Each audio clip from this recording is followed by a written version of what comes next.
I just wanted to ask, Ram Bhagwan is so perfect, and I agree that he is so perfect, but yet after Sitaji went through all the stuff with Ravan, Ram Bhagwan still made her walk through fire to prove that she was chaste. Why? Why is that? If I wanted to give a blunt answer to this very blunt question, why did Ram do this? The blunt answer will be, go and ask Ram, leave me alone. But you see, I'm not trying to fob off the question. It's a tricky question because a lot of people criticize. In fact, if you look at the story of Ram and Sita, sometimes because we see Ram in such glory, we sometimes forget the glory of Sita. Let me tell you, these two people lived as if they were one. That's why Sita was prepared to go into the forest without any hesitation, leave all these luxuries. So at no stage did she feel that if she's following in the footsteps of her husband, because she felt that she's one with the husband. At no time during her life did she have a single curse for Ram. Otherwise, what would she have done? The moment Ram said, go through the fire, this pariksha, she would say, I'm going to file for divorce. She did not do that. This shows Sita. And what is this thing about going through this test of fire? Look, it is not to satisfy Ram. This Ram knows her inside out. It is to satisfy the greater world. This is the great pity that human beings, we have to play a role with the rest of society. And society is very weird. So even the second time when Sita was sent off into exile, people say, why did he do that? I said, look, Sita had never had a sour word for Ram, even though she was sent into exile. She didn't have a sour word.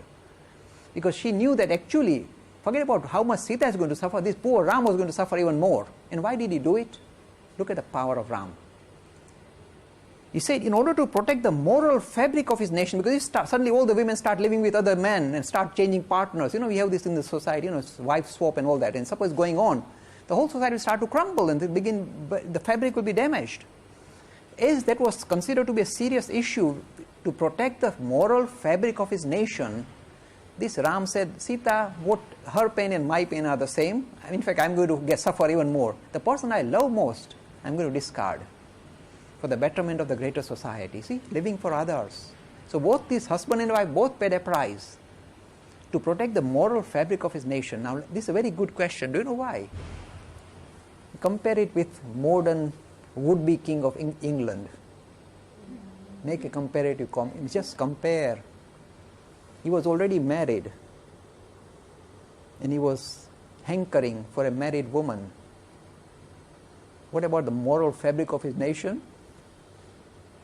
See the difference? Here he was the person he loved, he was prepared to discard, to hang on to the fabric. This other one, because he loves another married woman, he's prepared to chase after her. And his wife, who cares? And what example he sets for the rest of society? Who cares? Actually, I said this, do you know where? On BBC Radio 2 program Sunday morning. And the editor was looking at me furiously. And when I finished, Mr. Lakhani, you will never get an MBE. I said, I know, I will short my chances. But you need to be honest and accept that, look, compare the ancient king with the even modern or would-be king of this country. Compare them. They are living for their own, their own little whims. Here he was living for other people, never for his own whim. Here they live for their own little personal, what can I do? I chase after that woman. What about the example he sets to the rest of society? Who cares?